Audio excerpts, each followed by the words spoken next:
जय जगन्नाथ जय माँ Lakshmi homemade kitchen entertainment blog को आपण वेलकम।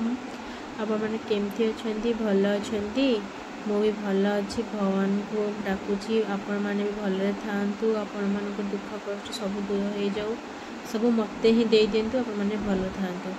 आज आम बासी रुटी रे अंडार रोल बनैबा। मोर पाखे 3-4टा बासी रुटी बची जाइथिला सेमती तो बासी रुटी खाइबा को काहा भल लागेनी क्या भल लगे। तो जेहेतु नॉनवेज बार थिला सिंपल मु अंडा को पियाज लुण हल्दी लंका गुंड देकी ताको नॉर्मल ताको गोली देली ताको भलसे मिक्स करके तापरे रुटी जो थिला तेल पकईके कड़े रे फास्ट अंडा दे देली टिके जस्ट भाजी हरी आसला पर से आम बासी रुटी की देदेवा मुझे रुटी की ओल्टो ओल्टो सेटा को छिंडी गलानी तो आम जो उल्टे दबा उल्टे देला बढ़िया से हो आप चाहे 2 पटे अंडा दे पारे मुझे गोटे पटे अंडा देती भूल बस तो अंडा जो पटे अच्छे सेपटे मु टमाटो सॉस कि आप सेजवान सॉस जहाँ भी नहीं पारे छोट छुआ जेहेतु बनाऊली पुओं तेणुक मुझे टमाटो सॉस दे दी आप सेजवान सॉस दे खाईपारे सेजवान सॉस देले टिके भल लगे बड़ लोक मानी छोट छुआ मान तो राग बेस भल लगे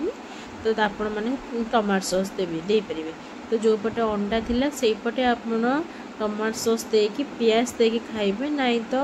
से आपण मैंने कुछ भी भेजिस पकईकी भाजिकी पकई पारे नाई इपी करी से कि लुडुल्स फुडुल्स करी चाउमिन करी भितर भी दे पारे देदेले ना खावाई भल लगे। आउ होममेड एग रोल हो बहुत इजिली रे आउ भल कि दुकान जोटा मिलूँ सेटा तो देहपाई भल नुह ना सेमती भी सेटा मैदा मैदा तो जानी थे सांगे सांगे हजम हुए 3-4-5 दिन गला पर जाकि से आस्ते आस्ते धीरे धीरे हजम हो टाइम लगे। तो यही भाव जी मोर रुटी थिला सबू मुझे अंडा रोल बनईदेली अंडार भाजी के रोल बनईदेली इजिली रे बासी रुटी भी जल्दी सरीज आ नष्ट भी हेनी आए आमिष हेले भी भल लगे खाइबा को ना। तो आप भिडियो देखते भिडियो तो आप भल लगे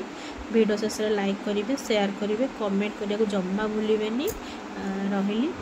जय जगन्नाथ सांग मैंने भिडियो एंजॉय करते।